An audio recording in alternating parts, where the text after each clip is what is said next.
Saudi अरब आने जाने वालों के लिए 1 नवंबर 2025 से नया कानून लागू किया जा रहा है। इसके साथ ही सऊदी ट्रैफिक डिपार्टमेंट की तरफ से नियमों में कुछ बदलाव कर दिए गए हैं। तो आप लोग गाड़ी चलाते हैं सऊदी अरब के अंदर, तो इस कानून के बारे में ज़रूर से जान लें।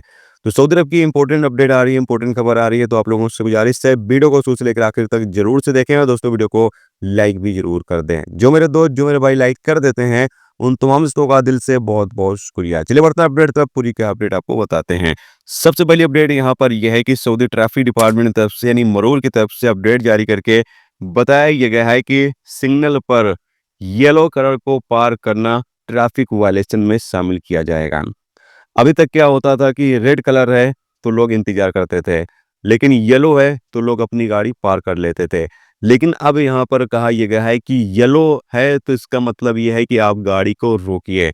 अगर येलो पर आप गाड़ी को पार करते हैं तो ये भी ट्रैफिक वायलेशन माना जाएगा और इस पर अब जुर्माना भी आपको किया जाएगा। तो जितने भी लोग सऊदी अरब के अंदर गाड़ी चलाते हैं वो तमाम लोग इस चीज़ का ख्याल जरूर रखें कि जब इशारा येलो हो जाए तो आपको गाड़ी को रोक देना है, पार नहीं करना है, नहीं तो ये आपका ट्रैफिक वायलेशन माना जाएगा और इस पर आपको जुर्माना आएगा।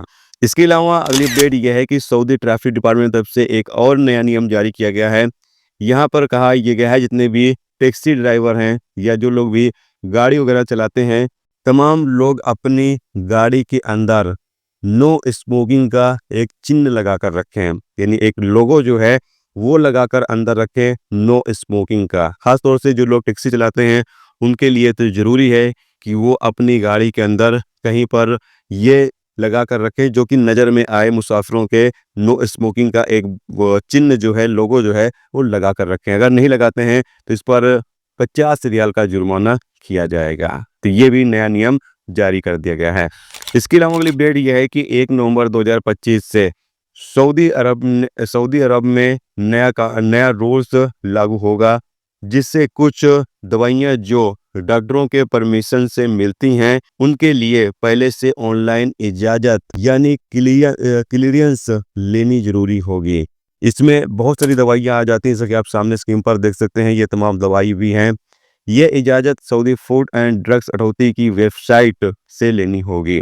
तो कोई भी ऐसी दवा जो कि डॉक्टर की परमिशन से ही आपको मिलती है, बिना परमिशन आपको मेडिकल पर वो दवाई नहीं दी जाती है। जब तक डॉक्टर लिख कर नहीं देगा, जब तक वो दवाई आपको नहीं मिलती है। तो ऐसी दवा अगर आप सऊदी अरब से लेकर जा रहे हैं या सऊदी अरब लेकर आ रहे हैं, दोनों ही सूरतों में आपको क्लियरेंस लेना होगा, यानी इजाज़त लेनी होगी। अगर आप क्लियरेंस नहीं लेते हैं, इजाज़त नहीं लेते हैं और दवाई लेकर जाते हैं, एयरपोर्ट पर पकड़े जाते हैं, तो इस पर आपको कानूनी कार्रवाई का सामना करना पड़ेगा। तो गिरफ्तारी भी आपकी हो सकती है। तो इसलिए जितने भी लोग किसी और की दवाई लेकर आ रहे हैं या अपनी खुद की आप दवाई लेकर आ रहे हैं, तो ज़रूरी है कि अगर वो डॉक्टर की परमिशन से ही सिर्फ वो दवाई मिलती है, चाहे वो फिर आप इंडिया, पाकिस्तान, बांग्लादेश, नेपाल से लेकर आ रहे हों या सऊदी अरबिया से लेकर जा रहे हैं, तो अगर वो दवाई सिर्फ डॉक्टर की परमिशन से ही मिलती है तो आपको फिर क्लियरेंस लेना ज़रूरी है, यानी इजाज़त लेना ज़रूरी है, नहीं तो फिर आपको एयरपोर्ट पर प्रॉब्लम का सामना करना पड़ेगा।